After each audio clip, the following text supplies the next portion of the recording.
Once again, we are here to discuss regarding the topic equilibrium. It's a very interesting topic. It's a very good to know, and we are familiar with this topic actually.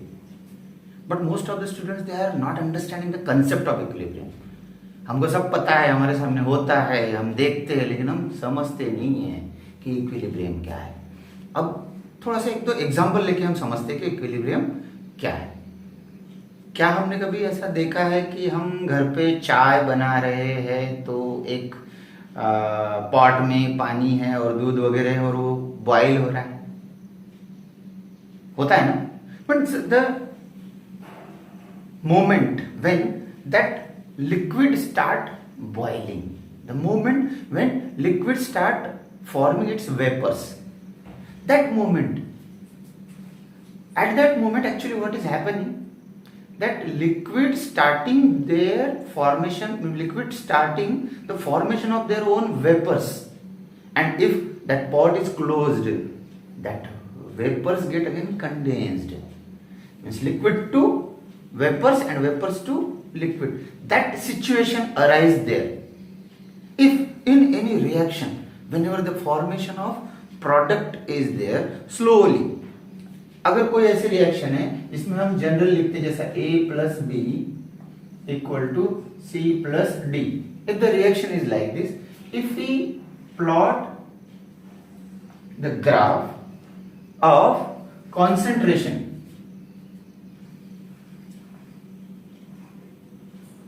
this concentration versus time. So at this moment, this C plus D is very less. C plus D is very less. But once it start the reaction, A and B start forming C plus D. This is the position, concentration of A plus B is more, and C plus, this is the C plus D. And this is A plus B. So first A plus B is less and C plus D is, A plus B is more and C plus D is less. So as the time increases, the concentration of A plus B decreases, and at the time increases, the concentration of C plus D increases. So there is some moment that at that moment the concentration is the amount of both itself. This is the state of equilibrium. This is the state of equilibrium. We can just understand the state at which the two states, if we take example liquid and solid, अगर हम liquid और solid के बीच का example लेते हैं तो liquid से solid अगर होता है और सॉलिड से लिक्विड अगर होता है, सॉलिड से लिक्विड तो तभी बन पाएगा जब बॉइलिंग पॉइंट की बात आएगी, यानी वो समय जब बॉइल होना शुरू हो जाता है और बॉइल होके उसके वेपर्स बन जाती है, वेपर्स से फिर से कंडेंस होती है. ऐसी सिचुएशन जहां पर लिक्विड और सॉलिड दोनों के दोनों वो रिएक्शन में इतने कॉन्सेंट्रेशन दोनों का सेम है, ऐसी सिचुएशन सॉलिड भी उतना ही, लिक्विड भी उतना ही, सॉलिड भी उतना ही, लिक्विड भी उतना ही. That state is the state of equilibrium. इसमें समझने के लिए एक बढ़िया एग्जांपल है, best example to understand. This is the formation of ammonia with the help of hydrogen and nitrogen. We know that this is also gas, this is also gas and this is also gas. सब gas है. अब इसमें state अलग अलग नहीं है, हमारे पास तो एग्जांपल्स बहुत सारे हैं, solid to liquid, solid to gas, liquid to gas, ऐसे बहुत सारे एग्जांपल्स हैं हमारे पास जो इक्विलिब्रियम समझने के लिए. लेकिन इसको अगर थोड़ा सा आप लोग समझेंगे, थोड़ा समझिए. If H2 plus N2 it produce NH3. If we balance this reaction, अगर हम बैलेंस करते हैं इस रिएक्शन को, तो यहाँ पर हम लोग 3 है तो यहाँ कितने लिखेंगे 3, यहाँ अगर 3 लिखेंगे 6 हो गए, और ये 2 हो गए तो इसके आगे लिखेंगे हम 2. Now this reaction is balanced. If we write, if this is the container and in this container this reaction is going on, अगर ये रिएक्शन यहाँ पर कंटेनर में हो रही है तो क्या होगा, H2 H2 H2, ठीक है, N2 NH3 NH3। इस कंटेनर में ये दोनों आपस में मिल रहे हैं और ये NH3 बना रहे हैं। ऐसी सिचुएशन जिस समय इनका कॉन्सेंट्रेशन यानी इनका प्रोपोर्शन, ये जो है दिख रहा है ना, ये प्रोपोर्शन और ये प्रोपोर्शन दोनों का अगर सेम रहेगा, एक समय जब ये दोनों का प्रोपोर्शन सेम रहेगा, ये भी उतने रहेगा, ये भी उतना रहेगा, एक समय ऐसा कि H2 NH3 बन रहा है और सेम टाइम NH3 H2 के फॉर्म में वापस है, मतलब H2 N2 NH3 बन रहा है, NH3 H2 N2 बन रहा है। ऐसी situation that is the state of equilibrium.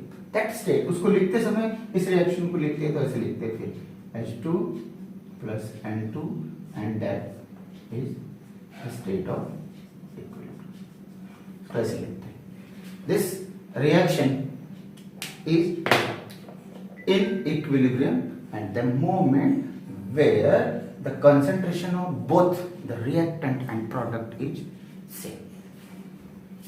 Another example, अगर दूसरा एग्जांपल लेते हैं जैसे H2O, this is in equilibrium with H2O.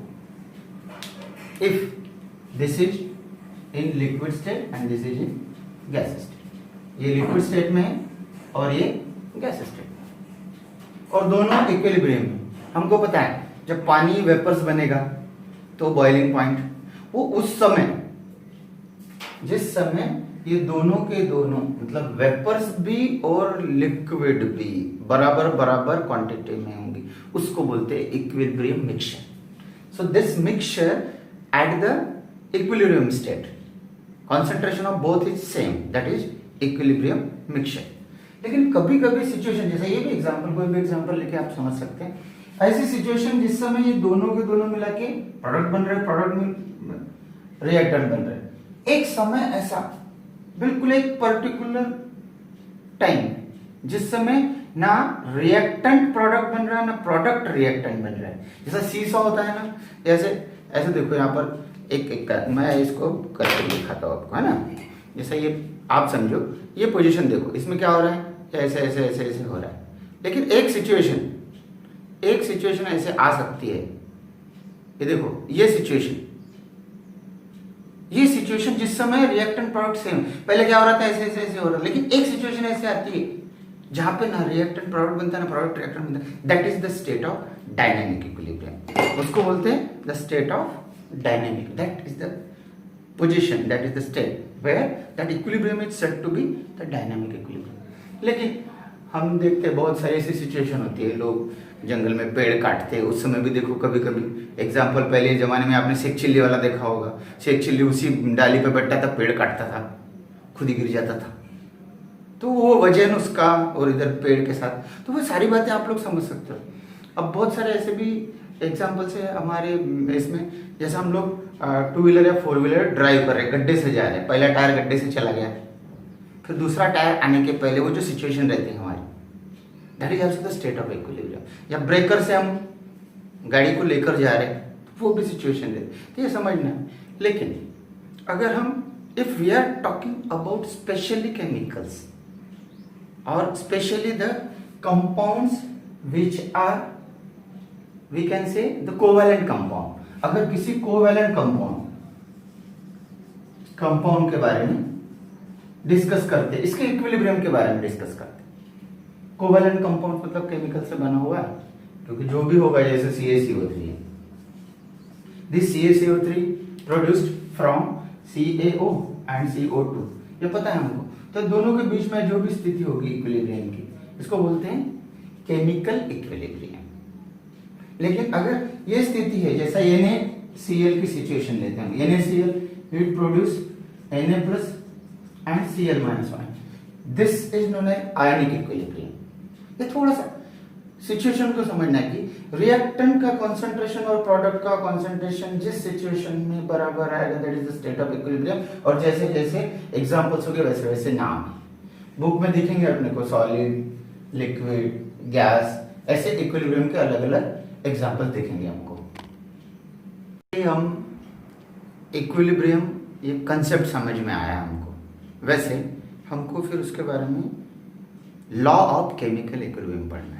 जैसे एग्जांपल लेते कोई भी, any example is there, A plus B, these are the reactant and these are converting to the product and the reaction is in the state of equilibrium, C plus D. So by the law of mass action, this reactant side and product side, this is reactant side and this is product. So the concentration of reactants and concentration of product is same at the time of equilibrium. So as per the law of mass action, if we want to write the value of equilibrium constant, that equilibrium constant K is equal to, this value of K is equal to the product of concentration of product. Product of means guna. Product of concentration of product. Product means product. इसका मतलब क्या होगा? This bracket C represent the concentration. This bracket represent concentration. So product of concentration of product. Product side का product मतलब गुना concentration upon the product of concentration of reactant. This is the value of equilibrium constant. This can be written as K or Kc. So this value of concentration of this value of equilibrium constant depends on the concentration of reactant and product. Once the reaction is in state of equilibrium, if the reaction is in state of equilibrium, the value of K is equal to, if this is 1, this is 1. If this is 10, this is 10. It means that the value of K is equal to 1. Then only this reaction is in the state of equilibrium. If the value of equilibrium constant is unity, then the reaction is said to be in the state of equilibrium. अब हमने थोड़ी देर पहले एक example लिया था, H2 plus N2 equal to in the state of equilibrium NH3. Here all are in the gas state. ये सारे के सारे gas state में. You find the reactant is in the gas state and the product also in the gas state. अगर reactant भी gas state में है, product भी gas state में है, तो ऐसे एग्जाम्पल को, इस टाइप के इक्विलिब्रियम को होमोजीनियस इक्विलिब्रियम बोलते हैं. तो क्या बोलते हैं? Homogeneous equilibrium, same state of all the reactants and products. मान लो अगर जैसे थोड़ी देर पहले और एग्जांपल लिया था हमने, जैसे CaO plus CO2 it produce CaCO3. ये reaction, we know that this CaO is solid, this is gas and this is solid. So what we observe, in reactant side there is two different state of matter and product side there is different state. So if the difference in the state of matter is there in the reactant and product side, then that equilibrium is said to be heterogeneous equilibrium. इसको क्या बोलते हैं? Heterogeneous equilibrium. Okay, so this is the example of heterogeneous equilibrium, but there are several examples you will find in the book. If you see this equilibrium constant, we have written this equilibrium constant by considering this reaction is going in this forward direction. ध्यान में आ रहा है आपको? ये equilibrium constant हमने ऐसे लिखा कि रिएक्शन इधर से इधर हो रही है, the reaction where this side is the reactant and this side is the product. But we know that this reaction is in the state of equilibrium. मतलब क्या हो सकता है कि इसको लिखने के लिए हम ऐसा भी लिख सकते हैं A plus P. Now this reaction is C plus D plus equal to A plus B. This is reactant. So this side and this side, these are two different sides. When we write the value of Kc, that is just opposite. उल्टा आ जाएगा ना, numerator denominator हो जाएगा, denominator numerator हो जाएगा. तो कहीं कहीं बुक में भी आपको ये लिखा हुआ दिखेगा, the value of equilibrium constant for the forward reaction, यानी रिएक्टेंट से प्रोडक्ट जा रहा है, forward reaction is reciprocal or inverse of the value of equilibrium constant for the backward reaction. यहां से यहां आना मतलब बैकवर्ड आना ना, ऐसे इधर से इधर आना मतलब backward reaction. So the forward, the value of equilibrium constant for the forward reaction is just opposite to the value of. ये तो सब समझ में आता है आपको क्योंकि आप लोग बहुत समझदार है. ये छोटा है, इसमें एक्चुअली कैसे है, थर्मोडायनामिक्स और इक्विलिब्रियम जो दोनों जो चैप्टर है, इसमें आपको बस थोड़ा सा मैथमेटिकली थोड़ा सोचना है, बाकी बहुत इजी है. ओके इसके बाद this value of equilibrium constant for various reaction that depends on number 1 the concentration of reactant, the condition of reaction center, the temperature at which the reaction is going on, the catalyst whether it is used or what type of catalyst is using, whether that catalyst is having ability to move the reaction forward or backward. ये भी जरूरी है, उधर से इधर कैसे होगा. एक ली कैटेलियर प्रिंसिपल है कि एक रिएक्टेंट से प्रोडक्ट साइड में ज्यादा अगर जाता है, मतलब रिएक्टेंट से ज्यादा कॉन्सेंट्रेशन प्रोडक्ट साइड में जाता है या प्रोडक्ट साइड से कॉन्सेंट्रेशन रिएक्टेंट साइड में जाता है. ये ली कैटेलियर प्रिंसिपल में बताया गया. So there are certain things which affect the rate of equilibrium, the value of equilibrium constant. Value of equilibrium constant temperature है, प्रेशर है, कॉन्सेंट्रेशन है. इस चीजों को आप लोगों को ध्यान रखना है कि टेम्परेचर बढ़ेगा तो इक्विलिब्रियम किस साइड में शिफ्ट होगा. ये ली कैटेलियर प्रिंसिपल में बताया. अगर कॉन्सेंट्रेशन एक का होगा तो किस साइड में शिफ्ट होगा, इक्विलिब्रियम में प्रोडक्ट साइड में होगा कि शिफ्ट होगा. मतलब क्या होगा, क्या ज्यादा बनेगा. ठीक है, पहले वो रिएक्टेंट और प्रोडक्ट का कॉन्सेंट्रेशन सेम था, लेकिन अगर टेम्परेचर बढ़ता है, प्रेशर बढ़ता है, कॉन्सेंट्रेशन बढ़ता है, ऐसा कुछ होता है तो क्या ज्यादा बनेगा, क्या प्रोडक्ट ज्यादा बनेगा कि रिएक्टेंट ज्यादा बनेगा. This topic you have to go through it, you personally read it and see this video. ये वीडियो देखो और पर्सनली पढ़ो, आपको बिल्कुल क्लियर समझ में आ जाएगा. तो इसके बाद वाले वीडियो में हम लोग जो पढ़ेंगे वो द आयनिक इक्विलिब्रिया के बारे में पढ़ेंगे. इसके बाद वाले वीडियो में जो पढ़ेंगे वो आयनिक इक्विलिब्रिया के बारे में.